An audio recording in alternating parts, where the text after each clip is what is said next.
Welcome. In front of me is a Google Pixel 7 and today I will show you how you can enable your power saving mode. So to get started, pull down your notifications, extend the list, and somewhere in here you'll find the power saving toggle, which for me it's on the second page right over here. Now this is, I believe, the default location of the toggle, so hopefully you can find yours in the same exact place. Once you locate it, simply tap on it. This will turn the outline of the battery red, but there's also a couple things happening in the background, and well, not only, as you can see, it does turn on dark theme. So that's one thing.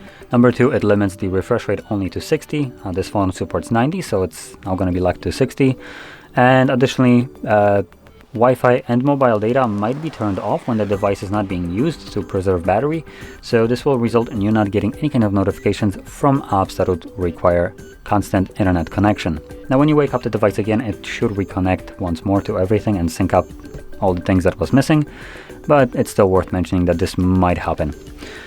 Now once you're done with your power saving mode, you can disable it by finding the toggle once more, tapping on it, and there you go, it's now off. So, if you found this video helpful, don't forget to hit like, subscribe, and thanks for watching.